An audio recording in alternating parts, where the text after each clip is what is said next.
오빠 뭐지? 지금 이 모습은? 아, 루게리? 총 맞았지 뭐. 한 번 걸리면 몸이 점점 굳어가면서 3, 4년 내로 꼼짝없이 죽는 거지. 한 2년 남았나? 그래? 그래서 겁나나? 오빠 원래 사람은 다 죽어. 순서가 따로 없어서 그렇지. 그러니까 너무 무서워하지 말아요. 아, 무서워 하나도. 가족이나 친구의 죽음, 불의의 사고, 건강 악화. 다양한 계기를 통해 죽음을 직면하는 당신. 혹시 그때마다 죽음의 공포에 떨고 있습니까? 오늘 전현수 박사의 마음 테라피에서 죽음에 대한 새로운 시각을 전합니다. 부처님의 눈으로 죽음을 바라보고 죽음에 대한 두려움을 극복하시기 바랍니다.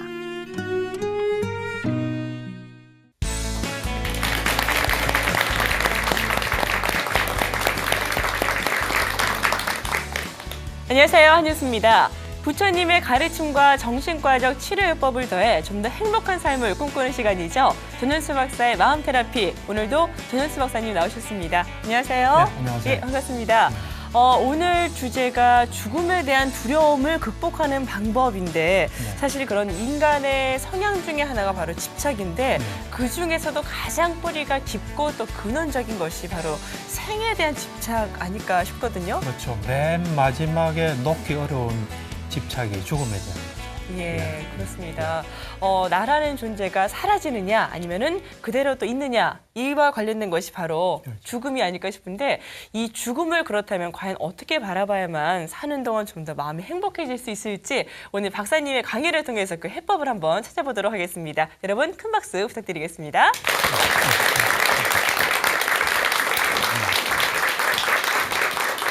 여러분들 뭐 죽음 두려움 있습니까? 네. 두려움 없으신 분 있어요? 아니요. 무서워요. 예, 무섭다고 생각하는 게 당연하죠. 예. 예, 저도 아이가 있으니까는 예, 오래 살고 싶은데 지금 방청 오신 분들도 이렇게 말씀을 하셨지만 죽음에 대한 두려움을 극복하는 방법을 주제로 프로그램을 준비하면서 또 시청하시는 많은 분들 가운데서도 이 죽음에 대한 공포로 참 많이 무서워하고 떨고 계시다는 거 알았습니다. 많은 분들이 사연을 보내주셨는데 몇 가지 소개를 좀 해드릴게요. 어떤 분은 남편이 죽은 후에 나도 갈 날이 멀지 않았음을 직감하며 계속 두렵습니다. 이렇게 보내오셨고요. 또 교통사고로 죽음의 문턱까지 갔다 온 이후에 차만 보면 무섭고 또 차 때문에 죽을지도 모르겠다 이런 불안감에 사로잡혀 계시대요. 또 병원에서 술, 담배를 이대로 계속한다면 10년 안에 죽을지도 모릅니다. 이런 얘기를 들으셨는데도 갑자기 이런 담배를 끊지는 못하겠고 일찍 죽을까 봐 무서우시다고 또 이렇게 사연을 보내오셨습니다. 참 여러 가지 이유가 있는 것 같아요. 그렇죠. 사실 우리는 살아가면서 죽음을 잊고 살거든요. 네. 그렇지만 아무리 피하고자 해도 못 피하는 게 죽음이에요. 그래서 언제나 죽음을 상기시켜주는 그 일들이 생기죠. 그럴 때 그거에 대해서 확실하게 대책을 세우시면은 대처를 하면 그래도 좀 힘들지 않게 죽음을 맞이할 수 있습니다. 죽음은 전혀 준비가 안 됐을 때 다가오면은 마치 우리가 살인자를 만나거나 도둑 만나고 맹수 만나면 두렵잖아요. 그렇듯이 두려움과 공포에 떨게 되는데 죽음에 대해서 준비가 많이 돼 있으면 그렇게 두려움, 공포 또 막 혼비백산하지는 않을 수 있습니다. 그래서 이제 오늘은 그 이야기를 좀 해보겠습니다. 네. 예. 준비를 잘 해놔야 된다 하셨는데 마음의 준비인가 아니면 돈을 좀 모아놔야 되나? 돈은 도움이 안 됩니다.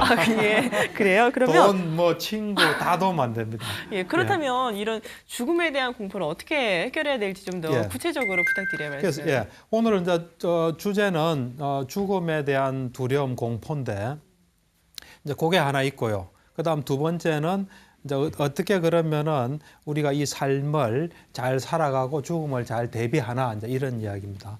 우선은 죽음에 대한 그 두려움, 공포를 이제 극복하는 길은 저 나름대로 좀 터득한 거를 좀 말씀드리겠습니다. 제가 수행도 하고 공부도 하면서 터득을 해볼 때 세 가지 방법에 의해서 우리는 좀 죽음에 대한 두려움을 조금 줄일 수 있어요. 사실 이제 죽음에 대한 두려움은요, 여러분들 생각만으로는 안 됩니다. 끊임없이 훈련을 통해서 세포 속에서 우리 몸 그 세포 속에서 그런 거에 대해서 자연스럽게 반응이 안 올 정도까지 수련해야 돼요. 생각만으로는 힘들어요. 우선 그 시작은 이해죠. 생각이고 그다음 생각을 넘어서서 계속 하면서 자동적으로 그냥 덤덤하게 되는 상태까지 가야 돼요. 그래서 그래 되려면은 우선 제가 볼 때는 세 가지 길을 통해서 죽음에 대한 그 두려움을 좀 줄일 수 있다고 저는 생각합니다. 첫째는 뭐냐 하면은 우리의 이 몸과 마음이 우리 게 아니란 걸 알잖아요. 내 몸과 마음이 내 게 아니란 걸 분명히 알게 되면은 죽음에 대한 공포가 좀 줄어들어요. 잘 생각해 보세요. 여러분들 게 없어질 때 신경 쓰지 여러분들 거 아닌 거 없어지면 신경 안 씁니다. 네. 여러분들 차가 부서질 때 신경 쓰지 나무 차 부서질 때 신경 씁니까?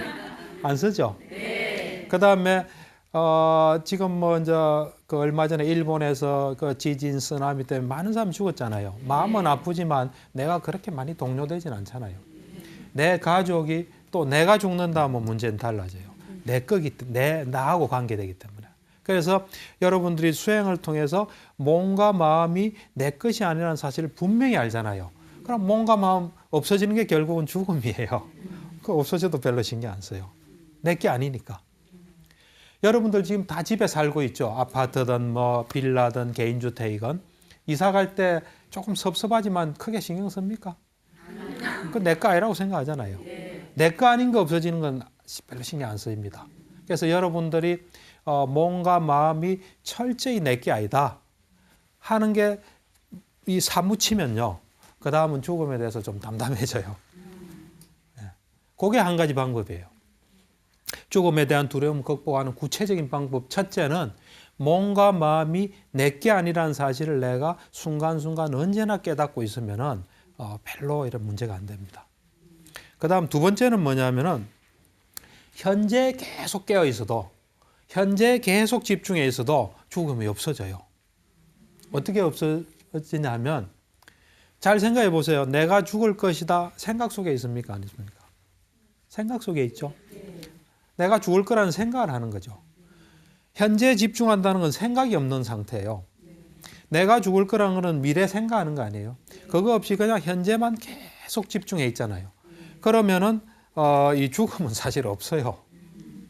그러고 죽음이란 건 미래입니까 아닙니까? 미래죠. 그래서 내가 철저하게 현재 계속 집중해 있잖아요. 그럼 나한테는 죽음이 없어져요, 사실은. 그러고 잘 한번 생각해 보세요. 살아있어야 죽을 거다, 죽는다, 괴롭다지.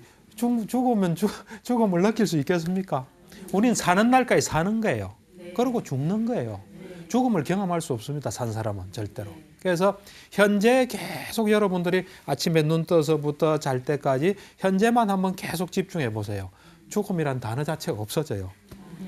내가 볼 때 동물들은 죽음이란 단어가 없을 거예요. 우리 인간이 유일하게 죽음이란 단어를 가지고 있어요. 그리고 오늘 이런 주제로 우리가 또 방송도 하는 거예요. 그다음 그게 두 번째예요, 제가 볼 때는. 세 번째. 세 번째는 뭐냐면은 이 불교 수행을 통해서 뭐 내지는 꼭 불교 수행 아니라도 관찰을 통해서 모든 것이 원인과 결과에 따라서 일어난다는 거, 인연의 법칙에 따라서 일어난다는 것을 철저히 깨닫잖아요. 내가 이렇게 분명한 이유로 죽게 된다는 걸 알잖아요. 그럼 그걸 받아들여요. 다른 사람들은 멀쩡히 다 살고 나만 죽는다. 억울하잖아요. 그다음 내가 죽을 때가 아닌데 죽는 것 같아.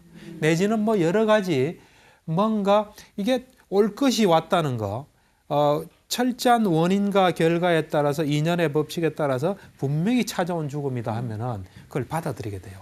그럼 두려움이 적게 돼요.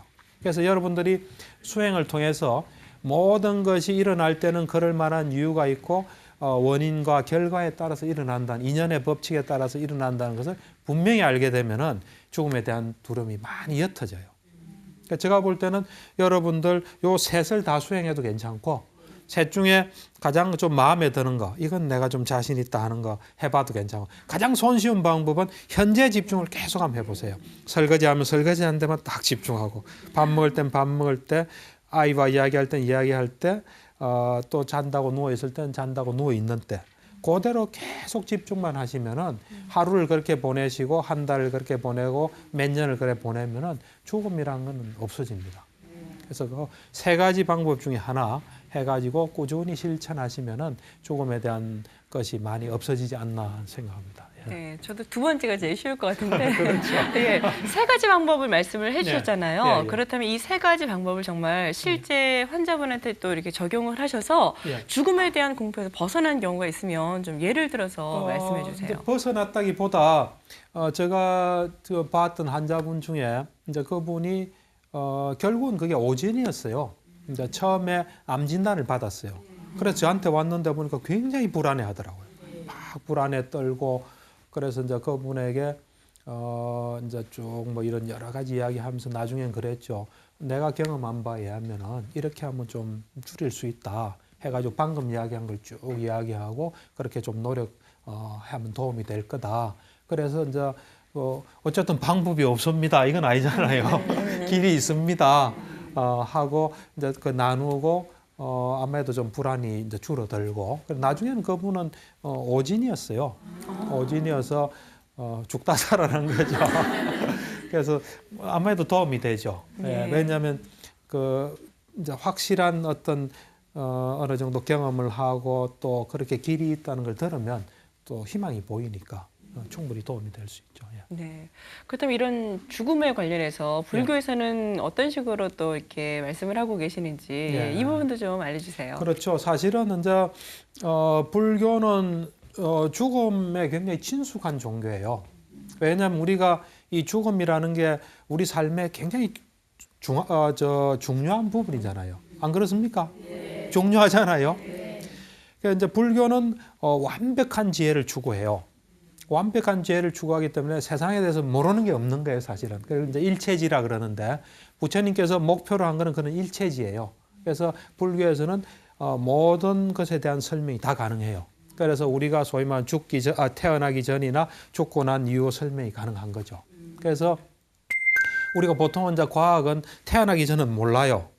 또 죽고 난 뒤도 모르고, 또 어떤 종교는 보면 또 그렇게 하는 종교도 있고요. 근데 이제 불교는 그런 것이 이제 완벽하게 이제 구비되어 있는 종교이기 때문에 우리가 불교에서 우리의 어떤 안식을 찾을 수 있어요. 그러니까 이제 그 보면은 부처님께서 그 화사의 경이라고 있어요. 수타니빠따라는 초기 경전인데 그 화사의 경에 보면은 그 아들을 잃고 어떤 제가신자가 한 일주일 동안 아무것도 안 먹고 막 슬퍼하니까 부처님께서 이제 찾아가서 이래 법문하는 게 나와요. 법문하는데 부처님은 뭐 특별히 위로는 하지 않으세요. 항상 이제 그 진리의 말씀으로서 이야기해서 그 사람이 이제 슬픔에서 벗어나게 이제 도와주시는 분인데 이런 이야기를 해요. 모든 사람은 다 죽는다. 그리고 내가 사랑하는 사람을 안 죽게 도와주려고 해도 그건 아무런 도움이 안 된다. 그리고 부처님이 보실 때는 아까 제가 이야기한 대로 이 태어나기 전과 죽고 난 뒤를 모르기 때문에 슬픔에 빠져 있다. 그런 말씀하시면서 우리가 누가 죽었다 해서 슬퍼하는 건 아무에게도 도움이 되지 않는다. 그게 도움이 될 것 같으면 지혜로운 자들은 슬퍼하지. 근데 지혜로운 자는 슬퍼 안 하거든요. 그래서 부처님께서는 슬퍼하시진 않아요. 언제나. 그래서 그런 이제 이래 법문을 하시고 그리고 불교에서는 이 태어나기 전과 죽고 난 뒤를 알기 때문에 이제 슬퍼 안 하죠. 그래서 그 앙구타라 니카야의 그 여자 제가 신자인데 이 사람이 이런 이야기를 해요. 나에게 참 그 잊기 어려운 일들이 많이 일어났다 하면서 그 중에 하나가 나의 외아들이 죽었을 때 슬퍼지 않았다 그래요. 여자 엄마잖아요. 엄마인데 나의 외아들이 죽었을 때 난 슬퍼지 않았다. 그 이래 보면 슬퍼지 않은 거죠. 우리는 사실은 모르기 때문에 슬픈 거예요. 그래서 여러분들이 진정으로 이 슬픔에서 벗어나려면은 수행을 해서 지혜를 얻는 길뿐이에요. 우리는 모르기 때문에. 그래서 이제 그런 이 보면은 이 죽음에 대한 게 굉장히 많이 나와 있습니다. 그래서 부처님께서는 사실은 이 보통 사람으로서는 속수무책이죠. 죽어서 슬퍼하는 사람들 이래 보면 많이 제도를 하세요. 그 중에 이제 자타카라는 경전이 있는데 그 이제 부처님 전생 이야기예요. 부처님 전생 이야기인데 부처님께서 깨닫기 전에 이제 보살이었을 때 이야기인데 그때 보면은 이제 그 항상 자타카는 구성이 이래 됩니다.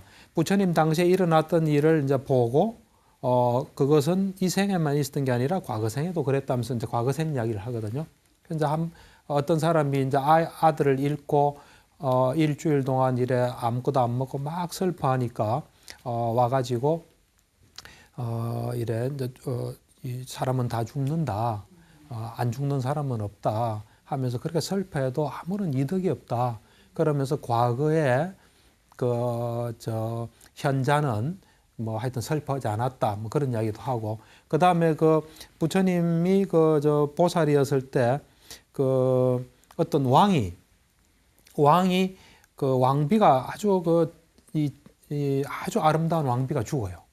왕비가 죽고 나니까 이 왕이 그 왕비를 화장을 장사를 치르지 않고 그 관에다가 딱 넣어서 부패하지 않게 기름도 붓고 진흙도 붓고 해서 자기 방에다 딱 두고 일주일 동안 머리도 안 감고 세수도 안 하고 정물을 안 한 거죠.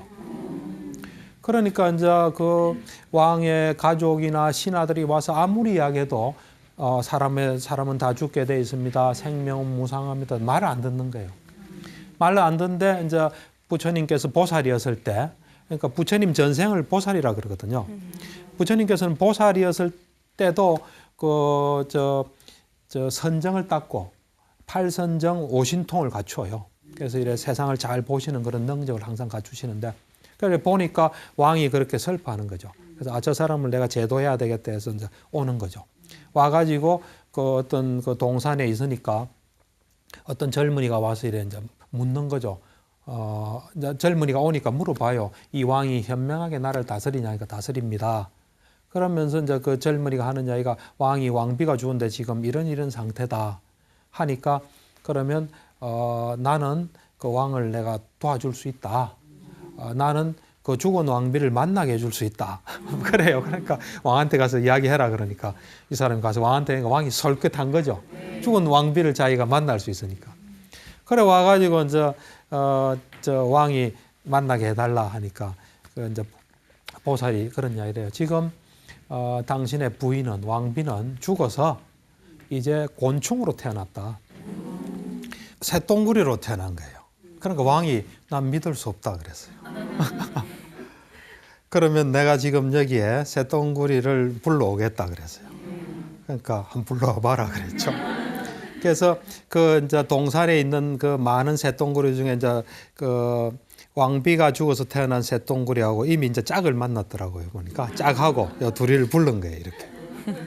그래서 이게 왕비가 이제 죽어서 태어나서 새똥구리가 됐습니다. 그러니까 왕은 그렇게 아름다운 왕비가 새똥구리로 태어날 리가 없다 하니까 이제 보살이 하는 이야기가 왕비는 자기 얼굴이 이쁜 그만 자만심을 가지고 좋은 일을 많이 하지를 못했다. 그래서 이래 새똥구리로 여기 태어났다. 그러니까 난 그래도 믿을 수 없다. 그러니까 그러면은 내가 이 새똥구리에게 말을 시켜볼 테니까 한번 잘 보시라고. 이제 그러니까 뭐 이런 어떤 신통의 힘을 이용해서 이제 이런 거는 뭐 믿음으로 접근해야 되겠죠. 이제 말을 시켜요. 너는 누구냐? 너는 전생에 뭐였냐? 하니까 누구 왕비였다 이래요. 그래 이제 이야기를 하는 거죠. 그러니까 왕이 깜짝 놀래죠. 그러면서 지금 너의 왕에 대해서는 어떻게 생각하느냐? 이러니까 하는 이야기가 내가 왕비였을 때는 그 왕하고 참 즐겁게 보냈다. 그렇지만 이제 나는 내 새로운 짝을 만났다. 그래서 나는 왕은 내 안중에도 없다. 없고 지금 내가 된다면 저 왕을 죽여서 목의 피를 우리 말하자면 그 수컷한테 발라주고 싶다. 그래요. 왕이 이제 또 그걸 보고 놀란 거죠. 놀래가지고 바로 그 시체를 치워라. 그러고 세수하고 또 새로운 부인 맞아들여서 정물을 받다 그래요. 그래서 사실 우리가 이래 뭐 저도 정신과 의사지만 어떤 데는 우리의 지혜가 한계가 있는 거 아닙니까? 아까 말한 대로 태어나기 전 죽고 난 뒤 한계가 있기 때문에 답답할 때가 많아요. 근데 이제 부처님께서는 그런 이 무한한 지혜를 가졌기 때문에 많은 사람들을 도와준 거죠. 그래서 이제 이 보면은 이 불교에서는 죽음에 대해서 기본적으로 가지고 있는 그것은 우리는 태어나는 순간에 죽음이 예정돼 있다는 거예요. 안 그렇습니까? 네. 예. 그래서 그런 죽음을 이제 자연스럽게 이제 받아들이라는 건데 제가 이래 경전 읽다 보니까 여기 또 이제 자타가에서 소개하는데 가장 모범적인 가족이 있어요. 우리는 가족을 이루고 살잖아요. 네. 그럼 우리 가족이 죽으면 괴롭잖아요. 물론 이제 자식이 부모 돌아갔을 때는 그래 많이 괴롭지는 않을게요. 근데 부모가 자식이 죽으면 얼마나 그 힘들겠어요. 근데 그 가족은 정말 모범적인 가족이에요. 그래서 그 가족의 예를 조금 설명을 좀 드릴게요. 네, 네. 소개를 하면 역시 이제 자타가에 나오는 경인데 이 경도 마찬가지로 그 시대에 누가 그 자식을 잃고 한 일주일 동안 뭐 먹지도 않고 이제 이렇게 있으니까 부처님께 찾아가서 하신 이야기가 사람은 태어나면 다 죽게 마련이다. 그것에 대해서 슬퍼해도 아무런 이득이 없다. 그래서 옛날에 현자들은 가족이 죽어도 아들이 죽어도 슬퍼하지 않았다 하면서 전생 이야기를 해요. 하는데 이제 이 부처님의 전생인 보살이 어느 이제 촌에 그 가장이었어요. 이제 부인도 있고 아들도 있고 딸도 있고 하녀도 하나 있었어요. 그러다가 이제 아들이 결혼을 한 거죠. 그래서 며느리가 들어왔어요. 그래서 식구는 총 6명이에요. 6명인데 이제 아버지로서 자 너희들이 이제 이 보시를 행하고 불교에서는 보시를 굉장히 중요시해요. 그래서 사실 우리나라 불교가 지금 이런 초기 경전이 있잖아요. 불교가 잘 되면 보시 걱정할 하나도 없습니다. 왜냐하면 보시를 굉장히 중요시하니까요. 그래서 이 이제 보시를 닦고 계율을 잘 지키고 포살일이라서 15일마다 이래 자기를 점검하는 게 있어요. 불교에서는 포살일에서 포살을 잘 지켜라. 그러면서 죽음에 대한 마음 챙김을 해라. 항상 죽음에 대한 마음 챙김을 해라. 해서 그 6명의 가족은 항상 죽음에 대한 마음 챙김을 하고 살았어요. 살다가 이제 어느 날 사건이 발생한 거죠. 어떤 사건이 발생했냐면 이제 남자는 밭에 가서 일을 했어요. 보살하고 그 아들이 둘이서 이제 일을 하는데 하루는 이래 쓰레기 더미를 이제 태워가지고 불을 이래 붙였어요. 그러니까 쓰레기가 막 타니까 거기에 근처에 이제 뱀이 사는 곳이 있었어요. 뱀이 막 뜨겁잖아요. 그래서 나와가지고 홧김에 이 보살의 아들을 물은 거예요. 아들이 적사했어요, 그 자리에서. 그러니까 그 보살이 아버지가 딱 보니까 아들이 죽었거든요. 죽었는데 슬퍼하지 않아요. 그냥 아들을 딱 들어다가 어디 딱 눕히고 자기 옷을 벗어다가 딱 덮어줘요.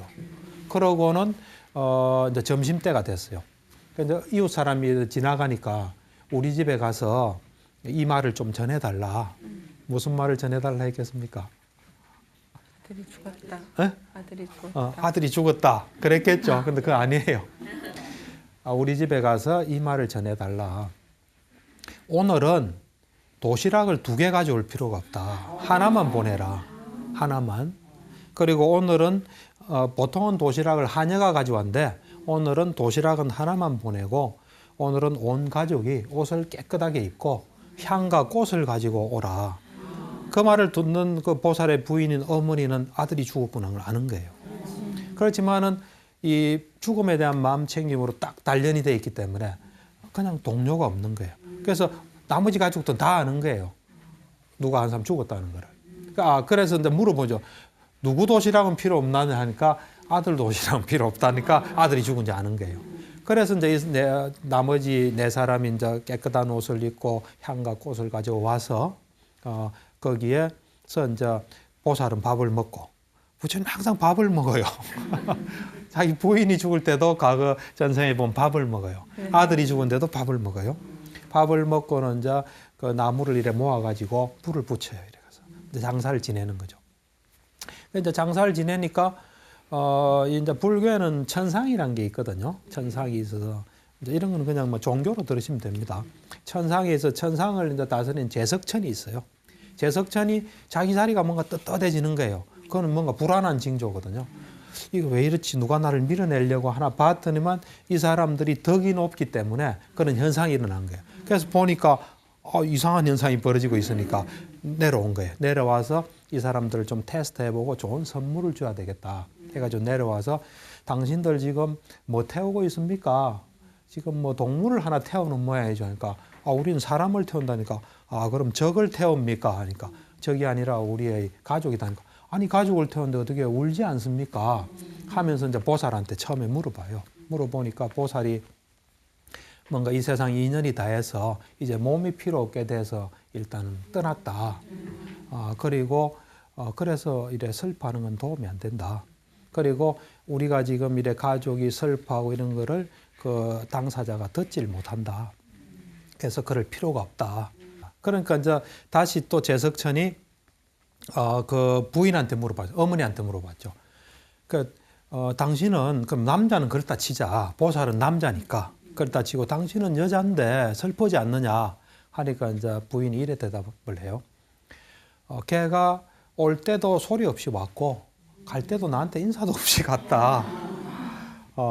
그거는 그렇게 이제 오고 갔고 그리고 또 내가 우리가 슬퍼하는 거 이렇게 듣지도 못하고 그러니까 그런 거는 뭐 그렇게 그럴 필요가 없다 그래요. 나머지 사람한테 다 물어봐요. 다 물어보니까 다 나름대로 이래 이야기를 해요. 순리를. 그래서 제석천이 이제 듣고는 큰 선물을 주고 이래 뭐 가는 그런 이야기예요. 그러니까 제가 볼 때는 그런 가족은 어떤 일이라도 불행하지 않을 거예요. 불교는 이 계속 이래 삶이 계속된다고 보거든요. 우리가 아라한이 돼서 다시 태어날 수 있는 조건을 없애면은 그냥 죽으면 끝이에요. 소멸되는데 그렇지 않으면 계속되기 때문에 이 살아있는 동안에 어찌 보면 다음 생을 준비하는 게 가장 중요한 거예요. 죽음은 그런 면에서 의미가 있어요. 그래서 이제 부처님께서는 이 마음 챙김, 이 죽음에 대한 마음 챙김을 굉장히 중요시하세요. 그래서 앙구따라 니까야에 그 죽음에 대한 마음 챙김 경 1, 2가 있거든요. 거기에 이제 기본적으로 그게 잘 되어 있습니다. 뭐냐면 하루는 부처님께서 이제 제자들한테 죽음에 대한 마음 챙김을 하면은 많이 하면 큰 그 결실이 있고 이덕이 있다. 그리고 죽음에 대한 마음 챙김을 많이 하면은 죽지 않은 경지에 이른다. 그런 죽지 않은 경지를 완성할 수 있다. 그러니까 죽음에 대한 마음 챙김을 잘 하도록 해라 하니까 어떤 그 스님이 이야기를 해요. 나도 죽음에 대한 마음 챙김을 하고 있습니다. 하니까 그러면 어떻게 하나? 하니까 이제 이 사람이 이런 이야기를 해요. 나는 내가 하루밖에 못 살 줄도 모른다고 생각한다. 그래서 내가 이 하루밖에 못 살 줄 모르니까 하루 동안에 부처님의 가르침에 내 마음을 잘 향해야 되겠구나. 그러면 내한테 이득이 많을 거다. 그래 생각한다. 그런 마음으로 이래 살아가고 있다 하니까 또 어떤 비구가 그 스님이 이런 이야기를 해요. 나는 하루 중에서도 이 밤만 살고 그 다음은 죽을 줄 모른다고 생각한다. 그래서 나는 부처님의 가르침에 내 마음을 향한다.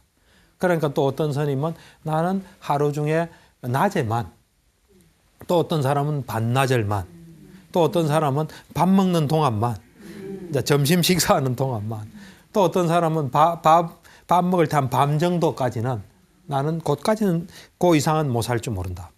또 어떤 사람은 밥을 먹었을 때 한 4입 정도, 4~5입만 이래 먹었을 때까지 살 줄 모른다. 어떤 사람은 이제 탁 올라가는 거예요. 거기서는 그렇게 안 하면서 말하는 사람은 없습니다. 부처님 앞이고 불교에서는 거짓말은 안 좋거든요. 그래서 다 사실이에요. 그 사람도 그렇게 실천하는 사람이에요. 어떤 사람은 나는 딱 요 한 입 씹는 동안만 내가 살 수 있다고 생각한다. 그 다음은 내가 모른다. 그래서 내가 그 동안에 부처님의 가르침에 딱 마음을 딱 향한다. 그러니까 제일 마지막으로 말한 사람이 이런 말을 합니다. 나는 숨을 들이쉬고 내쉬는 동안만 살고 그 다음은 어떻게 될지 모른다고 생각한다. 그래서 그때 내가 부처님의 가르침에 마음을 딱 향한다. 그러니까 이제 부처님께서 그 이야기를 다 듣고 이제 평가를 하세요. 아까 하루만 살지 모른다. 부터 시작해서 음식을 먹을 때 4~5입까지 먹는 사람 있죠. 그 사람은 게으른 사람이다. 게으른 사람이고 죽음에 대한 마음 챙김을 둔하게 하는 사람이다. 그러지 않고 그 말고 이 입을 한 입 먹었을 때 하고 숨 들이쉬고 내쉴 때까지만 살 수 있다고 생각하는 사람은 부지런한 사람이다. 그리고 이 죽음에 대한 마음 챙김을 예리하게 닦는 사람이다. 그런 이야기를 해요. 여러분들하고는 좀 다르죠. 예. 그러면서 이제 이런 이야기를 해요.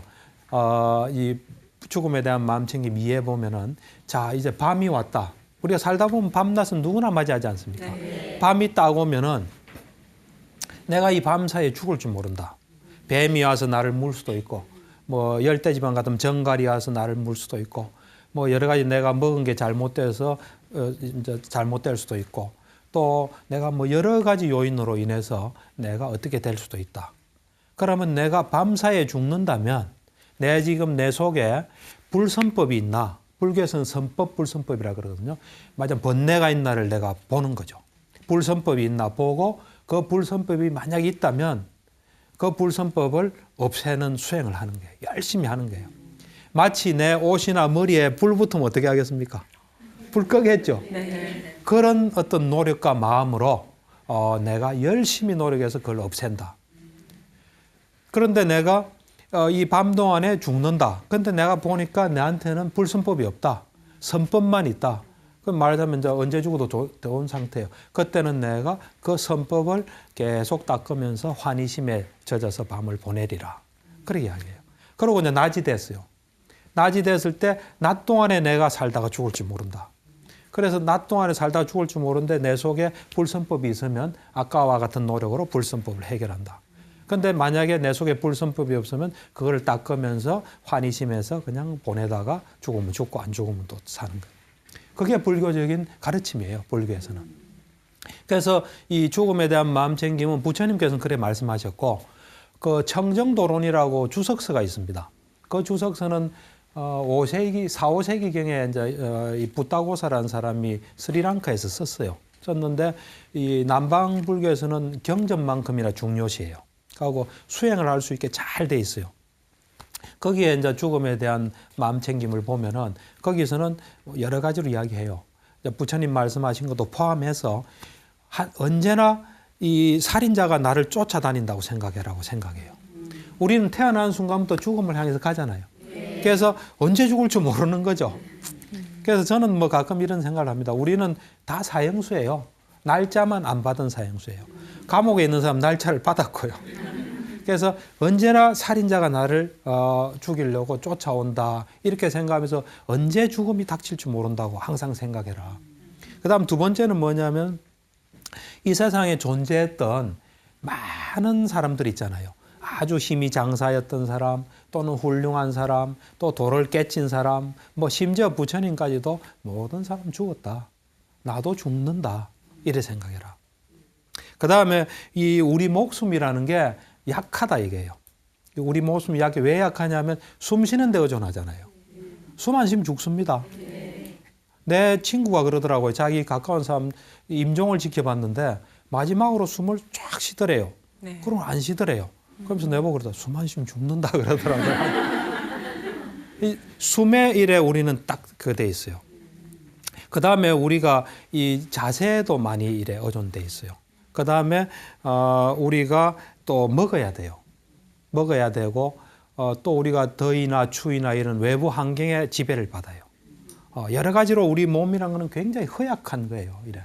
그러니까 우리 몸을 구성하는 데 또 영향을 받고, 그래서 우리 이 몸이라는 거, 생명이라는 건 아주 허약한 거다. 그러니까 언제 죽음이 찾아올지 모른다고 생각하는 거예요. 그 다음에 내가 언제 죽을지 몰라요. 또 내가 어디서 죽을지 몰라요. 내가 무슨 병으로 죽을지 몰라요. 또 내가 또 어디로 태어날지도 몰라요. 그래서 이런 불확실하다는 걸 언제나 이제 생각하고 있는 거죠. 그래서 이런 죽음이 언제 찾아올지 모른다 하고 이런 죽음에 대한 마음 챙김을 꾸준히 하잖아요. 그렇게 딱 확실히 하면은 그 사람은 항상 부지런해요. 게으르지 않아요. 그러면서 이런 그 욕심이 많이 없어져요. 뭐 이런 거 챙기고 이런 게 없어지고 이 살아야 되겠다는데 이런 데 집착이 좀 없어져요. 없어지면서 불교에서는 가장 중요한 게 무상고무화라 그러거든요. 모든 건 변화하고 괴롭고 내가 아니라는데 그런 인식이 탁 생겨요. 이렇게. 그래서 그래 된 사람은 죽음이 언제 찾아와도 그냥 두렵고 공포 막 무지몽매한 게 없어져요. 그렇지 않은 사람은 마치 강도를 만나듯이 또는 짐승을 만나듯이 두려움, 공포, 몽매함에 빠진다고 그런 이야기를 해요. 그래서 이 불교에서는 다 길을 제시해요. 그래서 이제 이런 제가 그 달라이라마가 쓴 죽음에 대한 어떤 충고라는 책을 보니까 지금까지 말한 게 잘 요약이 돼 있더라고요. 그래서 여러분들은 이것만 좀 외우시면 될 거예요. 네.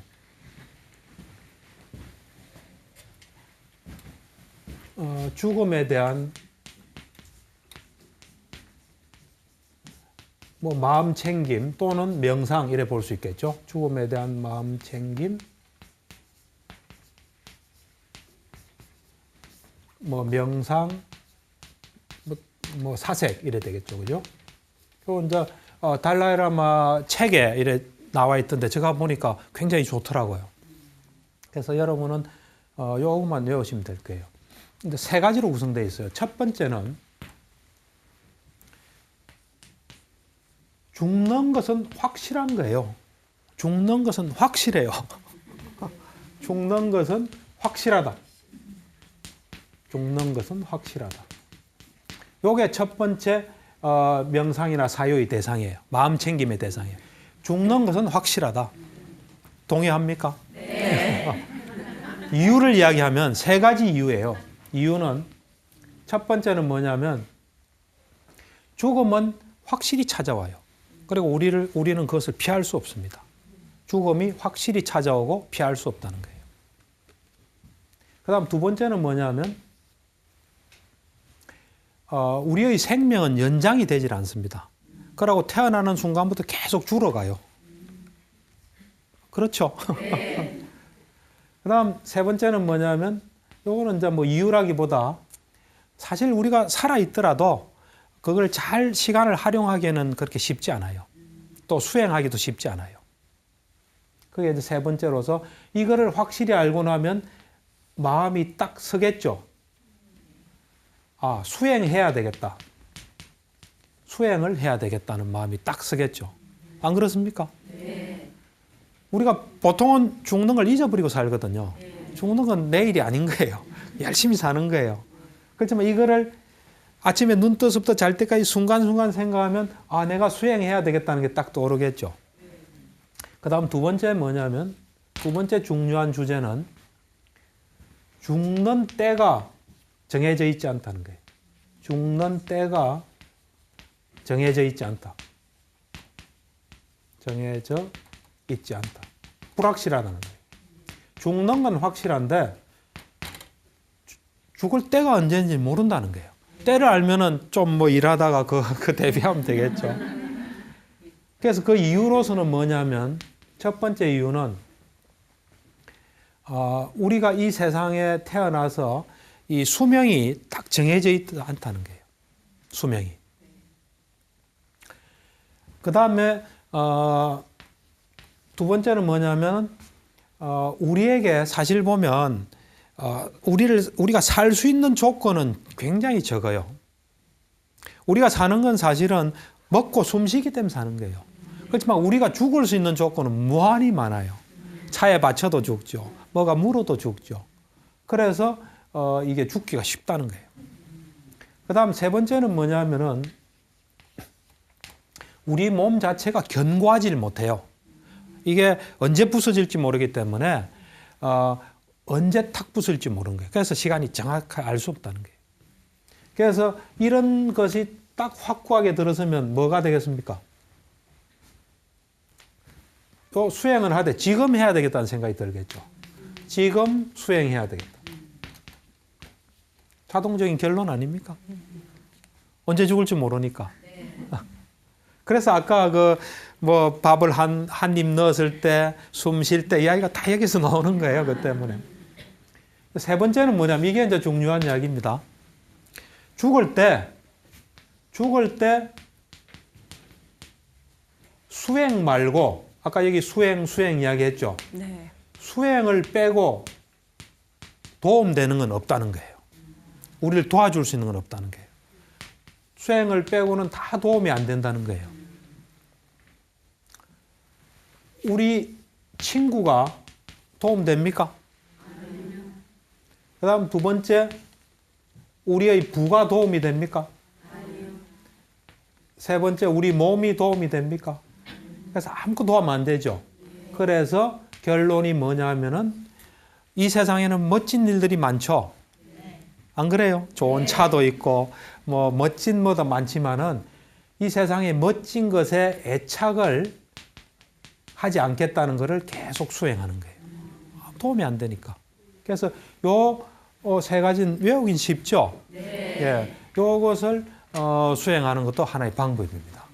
그래서 그 달라이라마 일의 책은 읽어보면 굉장히 도움이 많이 돼요.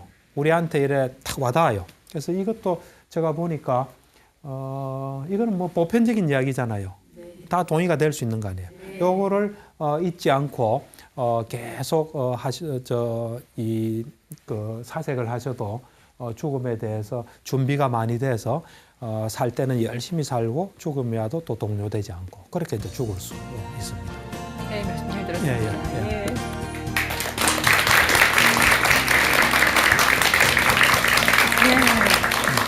오늘은요 옛날 이야기 그냥 몇 가지 정도만 들은 그런 느낌인데 시간이 훌쩍 지나가 버렸어요, 박사님. 예. 예, 그러면 추가로 네. 그 서양 사람인데 스칸 이어링이라고 있어요. 네. 미국 사람인데 이 사람이 미국 그 교수로 있다가 반전을 했어요. 미국이 전쟁을 하는데 반대가 이래 그 교단에서 쫓겨났죠. 네. 그래가지고 시골에 들어가서 이제 농사를 짓고 살았는데 이분이 쓴 책을 보니까 예. 이분이 이제 100살이 되기 한 달 전에 네. 자기 몸이 이제 일도 못하고 안 좋으니까 이제 죽을 준비를 해야 되겠구나 해서 내가 이제 딱딱한 음식은 안 먹겠다. 그래 안 먹어요. 이제 그러다 이제 주스만 먹는 거죠. 그러다가 나중에는 주스도 안 먹고 물만 먹다가 이제 죽어요. 그것도 참 대단한 죽음이죠. 예. 아니 초반에 그러셨어요. 사는 데까지 사는 거다라고 말씀을 하셨는데 정말 평소에 이런 네. 죽음에 대한 마음 챙김을 잘해두고 네. 하루하루 최선을 다해서 열심히 산다면 네. 마무리가 아름다워지지 않을까 이렇게 해석하면 맞는 사실 건가요? 그렇죠. 이 죽음이라는 게 잘 살기 위한 거예요. 우리는 지금 눈이 자꾸 이렇게 산만하게 흩어져서 의미 있고 중요하지 않은 일에 자꾸 시간을 이렇게 허비하거든요. 네. 그 허비하지 말라는 거예요, 사실은. 죽음에 대한 거는. 잘 살기 위해서 우리는 죽음을 생각하는 거예요, 사실. 예, 알겠습니다. 자, 오늘 이렇게 죽음에 대한 공포에서 벗어날 수 있는 방법에 대한 강의 들었고요. 다음 시간에는 어떤 주제로 그럼 말씀 들어볼까요? 다음 시간에는 이제 경전에서 배워보는 우정, 네. 그 이제 이 친구와 친구와의 관계 있죠. 우정에 대해서 좀 이야기를 할 겁니다. 그럼 뭐 친구 사이 관계 이런 거 다 포함이 네, 되는 다 건가요? 포함되겠죠. 예. 예, 알겠습니다. 다음 시간도 기대 많이 해주시기 바라겠고요. 자, 전현수 박사의 마음 테라피 오늘 시간은 여기까지입니다. 저희 프로그램 게시판이 있는데요. 시청하신 소감 남겨주시면 저희가 프로그램 만드는데 적극적으로 반영을 하도록 하겠습니다. 자, 그럼 몸도 마음도 편안한 한 주 보내시기 바라겠습니다. 성불하십시오.